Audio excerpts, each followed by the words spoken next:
আপনার পরিচয়টা আগে দিন। আমি তামসী চক্রবর্তী ব্যানার্জি।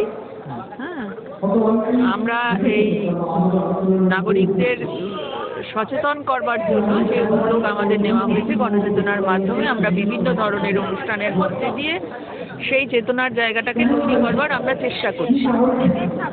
এবং যেমন ধরুন বিভিন্ন আলোচনা, তারপরে বিভিন্ন বইপত্র, যে মানুষের মধ্যে শুধু বিজ্ঞান চেতনা নয়, মানুষের মধ্যে বিজ্ঞানমুখী যে ভাবনা, যে আজকের দিনে দাঁড়িয়ে কুসংস্কারটা আমাদের মধ্যে এসে পড়ছে, কুপ্রথাগুলো আমাদের মধ্যে এসে আবার বিরাজ করছে, সেগুলোকে দূর করা এবং সেগুলো দূর করে মানুষের মধ্যে বিজ্ঞান চেতনাকে, যখন দেখা যাচ্ছে যে মহাবিশ্বে মানুষ ঘুরে বেড়াচ্ছে, তখন আমরা যদি সেই কুপ্রথার মধ্যে গিয়ে ঢুকি তাহলে আমাদের মানসিকতাটাই নষ্ট হয়ে যাবে। সেই জায়গাটাকে যাতে আমরা সঠিকভাবে মানুষ প্রয়োগ করতে পারে, সঠিকভাবে মানুষের মধ্যে বিজ্ঞান ভাবনাটা তৈরি হতে পারে, সেটার জন্য উদ্যোগ গ্রহণ করা এবং সেটার জন্যই নানা ধরনের প্রোগ্রাম কর্মসূচি আমরা নিচ্ছি। যেমন মানুষের মধ্যে আমি আগেই বলেছি, আলোচনার কথাটা আমি আগেই বলেছি, যে বিভিন্ন ধরনের বইপত্র, তাছাড়া বিভিন্ন ধরনের প্রচারের জায়গা, যে একটা স্কুল বা কলেজকে সঙ্গে নিয়ে আমরা পদযাত্রার আয়োজন করি আমরা, তারপরে গাছ লাগানো, এগুলোর কাজও আমাদের আছে, যে গাছ দেওয়া, বিভিন্ন আমরা গণচেতনার উদ্যোগে আমরা গাছও দিই, যাতে গাছ আরো বেশি করে লাগানো যায়।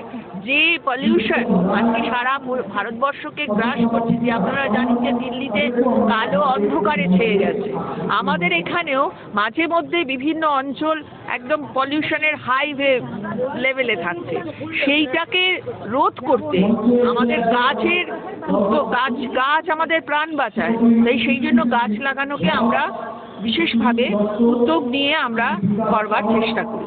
এইগুলো বিজ্ঞান মঞ্চের সঙ্গে সঙ্গে আমরা গণচেতনার নাগরিক। বিজ্ঞান মঞ্চ তো বোধহয় 40 বছর হলো, আপনাদেরটাও কি 40? না, আমাদেরটা বেশি দিন হয়নি। আমি এই মুহূর্তে আমার মাথায় আসছে না যে কবে হয়েছিল, বেশি দিন হয়নি। আমরা এই মোটামুটি আন্দাজ ধরুন 5 থেকে 7 বছরের মধ্যে আমাদের এটা তৈরি হয়েছিল।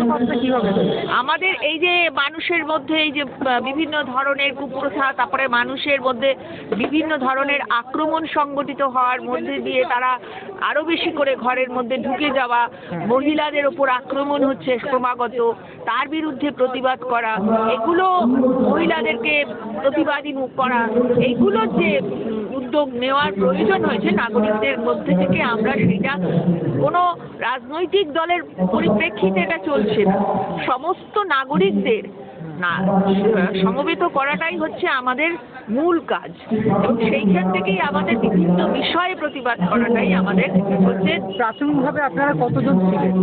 প্রাথমিকভাবে আমাদের খুবই কম ছিল। প্রাথমিকভাবে তো ধরুন একটা কমিটি তৈরি হলো, তাতে হয়তো 30-40 জন থাকতে পারে। তারপরে তৈরি হয়েছিল, কে তৈরি করেছিল বা কারা তৈরি করেছিল? এইটা সবটা হচ্ছে যে ধরুন আমরা তো অঞ্চলগতভাবে কাজ করি, রাজনৈতিকভাভাবে যেটা রাজ্য কমিটিগতভাবে আছে। ধরুন আমাদের যাদবপুর ইউনিভার্সিটির সঙ্গে যুক্ত আছেন যে ওই যে প্রফেসরের নামটা বলুন, ওই যে যাকে করেছিল আমাদের ইউনিভার্সিটির প্রফেসরকে করেছিল না, নামটা বলুন, আমার মনে পড়ছে না। উনি ওনার মাধ্যমে হ্যারাস করলো না। হ্যাঁ বলুন, তারপরে বলুন। মাস্টারমশাই তো না? হ্যাঁ, আরে বলুন নামটা, আমার এখন মনে পড়ছে না। সম্ভবত ওনার মাধ্যমে উনিও এর সঙ্গে যুক্ত আছে। উনি ছিলেন, তার সঙ্গে বিভিন্ন আমাদের বিশ্ববিদ্যালয়েরও বিভিন্ন অধ্যাপক এবং তার সঙ্গে বিভিন্ন স্কুল কলেজের শিক্ষক শিক্ষিকারাও এর সঙ্গে যুক্ত ছিলেন। হ্যাঁ, আচ্ছা, আপনারা লোকের কাছে পৌঁছন কিভাবে?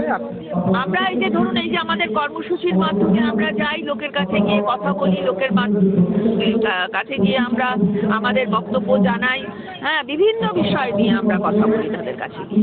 বিভিন্ন গ্রামে গঞ্জেও কি জানা? হ্যাঁ, আমরা গ্রামে গঞ্জে যখন ঘটনা হয় সেই ঘটনার পরিপ্রেক্ষিতে আমরা যাই তাদের কাছে এবং তাদেরকে বোঝাবার চেষ্টা করি। ধরুন কোনো মহিলা অ্যাসাল্ট হলো, সেই মহিলা যে তাকে যে অ্যাসাল্ট করা হলো তাকে যে ধরবার জন্য যা ব্যবস্থা নেওয়ার সেটা আমরা দেখতে পাচ্ছি কোনো দলের থেকে কোনো কিছু করা হচ্ছে না। হ্যাঁ, তখন আমরা তাদের কাছে গিয়ে আমরা তাদেরকে নিয়ে আমরা প্রশাসনের কাছে যাই, প্রশাসনকে জানাই যে আপনারা উদ্যোগ গ্রহণ করুন। যার জন্য অম্বিকা মহাপাত্র, যার জন্য অম্বিকা মহাপাত্রের ওপর এত রাগ যে উনি এই সমস্ত কাজগুলো করছেন বলেই, সেই জন্যই আমরা এর মানে প্রতিবাদে আমরা একটা মঞ্চ আমাদের হ্যাঁ অম্বিকা মহাপাত্র আমাদের প্রতিবাদী মঞ্চ, এই প্রতিবাদী মঞ্চের থেকেই আমরা এই গণচেতনার কাজটা আমরা শুরু করেছি। এই গণচেতনা কথাটাই হচ্ছে মানুষের কাছে মানুষকে সচেতন করা, এগিয়ে নিয়ে আসা এবং বিজ্ঞানমুখী করে তোলা, এটাই হচ্ছে মূল। ঠিক আছে, ধন্যবাদ।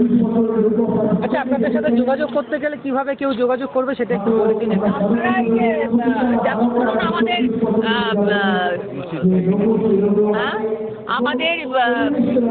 চিত্তরঞ্জনে, বাঘাযতীন চিত্তরঞ্জনে, হ্যাঁ ওখানে ইয়ে আছে আপনার, বকুল দত্ত স্মৃতি ভবন অথবা শিক্ষাগৃহ ভবন, ওইখানেই আছে।